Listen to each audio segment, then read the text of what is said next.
News కి స్వాగతం.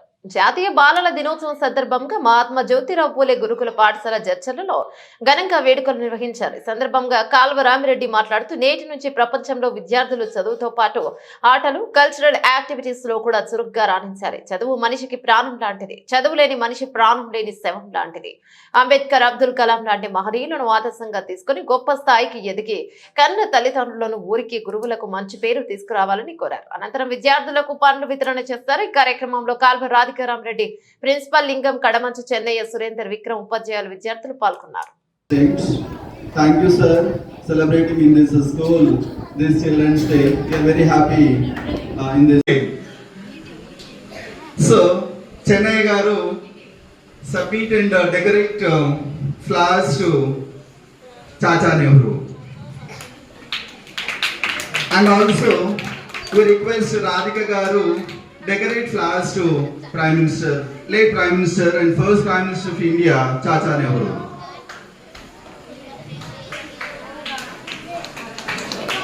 And also Surinder, whereas Vikram, all these are to requested to present and decorate the flowers to Chacha Nehru.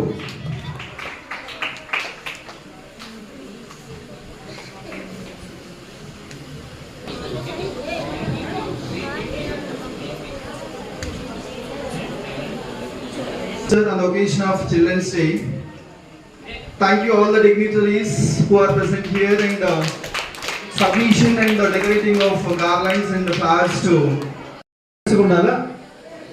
queue lo randi.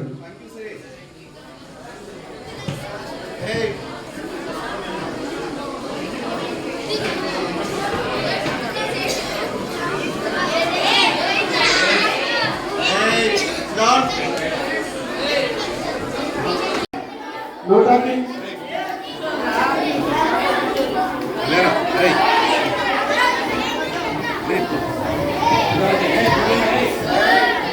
Silence.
ఆహ్వానించిన principal లింగం sir గారికి, మన English teacher Subhash Reddy గారికి, ఇంకా అధ్యాపక బృందానికి, తర్వాత పిల్లలకి అందరికీ బాలల దినోత్సవ శుభాకాంక్షలు.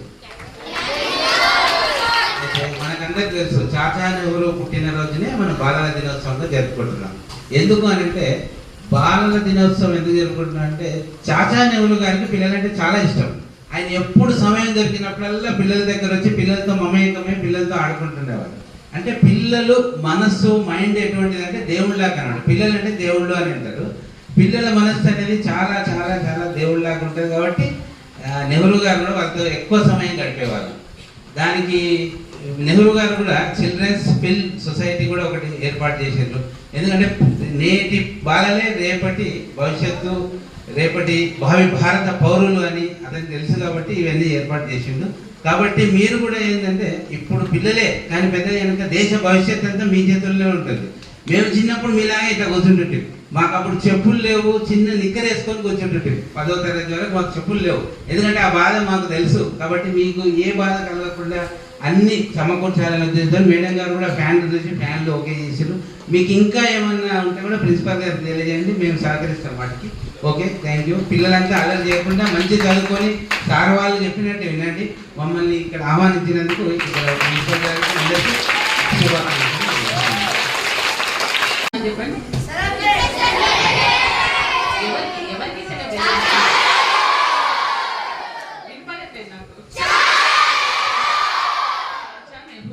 చాచా నెహ్రూ అంటే చాచా అంటే చిచ్చా అంటే చాచా నెహ్రూకి పిల్లలంటే చాలా ఇష్టము. తను ప్రధానమంత్రిగా ఉన్న వారంలో ఒక రోజు కంపల్సరీ పిల్లలకు కేటాయించేవాడు. పిల్లలే రేపు నేటి పిల్లలే రేపు భావి భారత తరాలకు మీరే కదా, మాది అయిపోయింది ఇంకా నెక్స్ట్ మీరే అన్నమాట. ఇప్పుడు ఎదుగుతున్న పిల్లలే భావి భారత తరాల పౌరులు. మీరే డాక్టర్లు, మీరే ఇంజనీర్లు, మీరే పొలిటీషియన్స్, అన్నీ మీరే. కాబట్టి మీరు చాలా ఆరోగ్యంగా ఉండాలి, మంచిగా ఉండాలి, క్రమశిక్షణతో ఉండాలి. ఇందాక నుంచి సార్ మాట్లాడుతున్నారు, నా చూపు మొత్తం మీ సైడ్ ఫ్యాన్ దగ్గరికి తిరుగుతుంది. ఎందుకు మూడిట్లున్నాయి అది అటువైపే పోతుంది నా చూపు మొత్తం. కాబట్టి రేపు మీకు మంచి ఫ్యాన్లు వస్తాయి, కొత్త ఫ్యాన్లు వస్తాయి మీకు. ఇంకా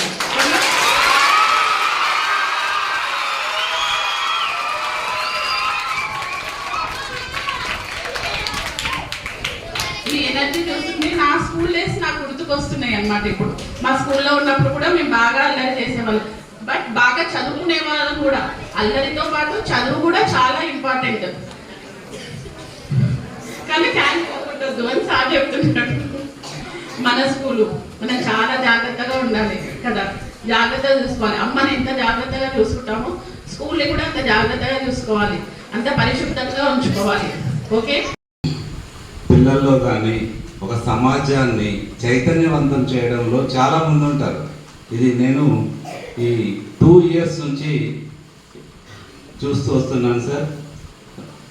మనకు 2 years back 10th class first batch ఏదైతే ఉందో ఆ ఫస్ట్ బ్యాచ్లో 90% అంటే గ్రేడ్ 9 ఎబోవ్ వచ్చిన విద్యార్థులందరికీ కూడా చెన్నై గారు ప్రతిభా పురస్కారాలు అందజేశారు. మనకొక్కరికే కాదు, మొత్తం మహబూనా డిస్టిక్ మొత్తంలో కూడా ఎంతమందికి, అది ప్రైవేట్ స్కూల్ కావచ్చు, గవర్నమెంట్ స్కూల్ కావచ్చు, అందరికి కూడా ఒక నూతన ఉత్తేజాన్ని, ఆ పిల్లల్లో ఒక స్ఫూర్తి, ఒక చైతన్యాన్ని, ఒక డిసిప్లిన్ని ఏర్పరిచి చేయడానికి వాళ్ళు చదివిన చదువుకు విలువనిస్తూ మరింత ముందుకు వెళ్ళాలనే ఉద్దేశంతో ప్రతిభా పురస్కారాలు కూడా అందరికి కూడా ఎవరో ఒక్కరు 10 to 10 మహబూనాలు మొత్తంలో ఎవరికైతే హైయెస్ట్ ఎవరికి వచ్చిందో వాళ్ళకైనా కాకుండా ఎవరికైతే 9 grade అండ్ ఎబోవ్ మార్క్స్ ఎవరికైతే వచ్చాయో 10th క్లాస్లో అందరికి కూడా ప్రతిభా పురస్కారాలు అందజేశారు. చాలా ధన్యవాదాలు సార్.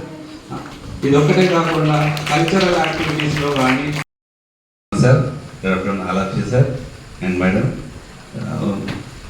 మనకు ఒక 2 months బ్యాక్ అనుకుంటాను చాలా వర్షాలు వచ్చాయి కదా, అప్పుడు మన రామరెడ్డి గారు ఒక కల్చరల్ యాక్టివిటీని ఏర్పాటు చేశారు పైన గుట్ట పైన. మీ అందరినీ తీసుకెళ్తామని చాలా ఆశించాము. మీరు కూడా వస్తా అన్నారు, అందరినీ కూడా తీసుకెళ్తామన్నాము. సార్ కూడా మనకు ఇన్వైట్ చేశారు, అందరినీ తీసుకొని రండి అని కూడా చెప్పారు. కానీ అకస్మాత్తుగా కుంభవృష్టి రావడము, అక్కడ టెంట్ కూడా వేయలేని స్థితి ఏర్పడడం వల్ల అక్కడ హనుమాన్ టెంపుల్ దగ్గర కల్చరల్ యాక్టివిటీస్ని ఏర్పాటు చేశారు. Competition, songs competition. మన దగ్గర నుంచి ఎవరైతే సాంగ్స్ పాడే వాళ్ళు ఉన్నారో వాళ్ళని మాత్రమే తీసుకెళ్ళాము, అందరినీ తీసుకురాలేకపోయాము సార్. సారీ సార్ ఆ విషయంలో. ఎందుకంటే వర్షం పడుతూనే ఉంది, దాదాపు ఇక్కడ నుంచి 1/2 kilometer వరకు ఉంటుంది. అందరూ చచ్చిపోయే అవకాశాలు ఉంటాయని తీసుకురాలేకపోయారు సార్. మళ్ళీ ఎలాంటి మీరు ప్రోగ్రామ్స్ పెట్టిన మా పిల్లలు ఖచ్చితంగా వీలైనంత ఎక్కువ మందిని డెఫినెట్లీ తీసుకొస్తాం సార్. అజ్యూరెన్స్ ఇస్తున్నాను సార్ నేను. రెండోది మన మేడం రాధిక గారు వాళ్ళ సిస్టర్ రజనీ గారు, అండ్ మీ అందరికీ తెలుసు కదా సాయి చంద్ర గారు అని మంచి ఒక రెవల్యూషనరీ సింగర్, తెలిసేనా అందరికీ? మేడం వల్ల మరిదే ఆయన. సో వీళ్ళందరూ కూడా ఒక మ్యూజిక్ ఎక్స్పర్ట్స్, సాంగ్స్లో కానీ ఆర్కెస్ట్రా అంటే మన ఏదైతే ఇన్స్ట్రుమెంట్స్ ఏదైతే మ్యూజిక్ ఇన్స్ట్రుమెంట్స్ ఏదైతే ఉంటాయో వాటిని వాయించడంలో కూడా ఎక్స్పర్ట్స్. మేడం కూడా ఆ రోజు ఎక్స్పర్ట్గా ఉన్నారు. చాలా thanks madam. And already Chennai గారి గురించి మీ అందరికీ నేను ఇందాకే చెప్పాను. Thank you sir for motivating our students. And also Ram Reddy గారు అండ్ తెలుసా తెలియదా? Very good. అయితే ఇప్పుడు ప్రపంచంలో అన్ని రంగాల్లో భారతదేశం దూసుకుపోతుంది. కానీ భారతదేశానికి పునాది వంటి బాలలు మాత్రం అయోమయ పరిస్థితులలో ఉన్నారు. ఎందుకు ఆ పరిస్థితి ఏర్పడుతుంది? మనం అంటాం నేటి బాలలే రేపటి భావి భారత పౌరులు. దేనికైనా పెద్ద బిల్డింగ్ కట్టినా కూడా దానికి పునాది అనేది గట్టిగా లేకపోతే ఆ బిల్డింగ్ నిలబడుతుందా? నిలబడదు. అలాగే దేశ భవిష్యత్తు కూడా రేపటి భావి భారత పౌరులైన దేశ పునాదులైన పిల్లలు బాగుంటేనే దేశం బాగుంటుంది. కానీ నేటి పరిస్థితులలో ఎలా ఉందంటే చాలా చోట్ల మీరు కూడా చూస్తుంటారు, పిల్లలు మనోధైర్యాన్ని కోల్పోయారు, ఆత్మవిశ్వాసాన్ని కోల్పోయారు, స్వేచ్ఛను కోల్పోయారు. ఎలా? ఎందుకు? దానికి కారణం ఎవరు? మీరా కాదు. మొదటి కారణము తల్లిదండ్రులే పిల్లలకు శత్రులు.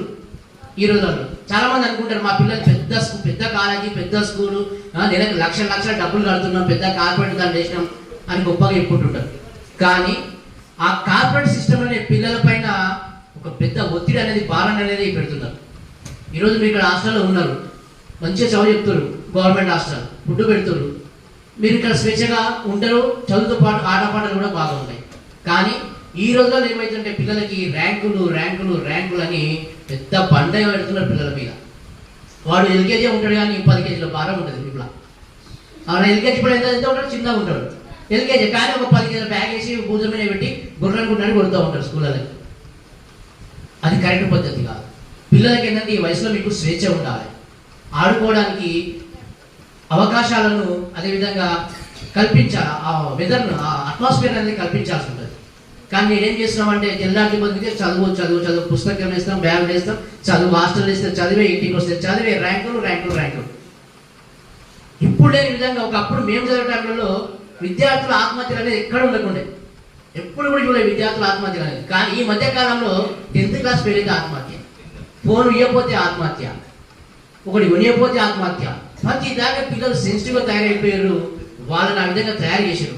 అంటే ఇక శత్రులు ఎవరు? మరి ఇక తల్లులే కదా. వాళ్ళు అనుకుంటారు మా పిల్లలకు మేము బాగా డబ్బులు చదివిస్తున్నాం, కానీ ఆ పిల్లల్ని వాళ్ళ ఆ దిశగా అంటే ఆత్మవిశ్వాసాన్ని కోల్పోయి ఆత్మహత్య చేసుకునే దిశగా చేసిన తల్లిదండ్రులు. నువ్వు చదువుకో, ఏమి లక్షల రోజు పెట్టిస్తున్నాం, డబ్బులు లక్షలు కడుతున్నాం, స్కూల్కి ఏం చదువుతున్నావు, ఏం చేస్తున్నావు, ఏడిపోతున్నావు, ఇంటికి వస్తే బాగా స్కూల్లోనే అక్కడ సార్లు సాగొట్టబట్టి, స్కూల్కి వస్తే తల్లిని సాగొట్టబట్టి ఏం చేద్దాం ఆయన ర్యాంకు రాకపోతే ఆత్మహత్యలు చేసుకుంటున్నారు. లాస్ట్ ఇయర్ రాజస్థాన్లో కోటా జిల్లాలో ఒకటే సంవత్సరంలో 20 మంది పిల్లలు ఆత్మహత్య చేసుకున్నారు. అంటే ఎటువంటి పరిస్థితి. కానీ మీకు ఈ సందర్భం కూడా చెప్తున్నా, చదువు ఒక్కటే ర్యాంక్ వస్తేనే మనం తెలియపడడం అని కాదు. నా జీవితంలో జరిగిన ఉదాహరణ చెప్తాను.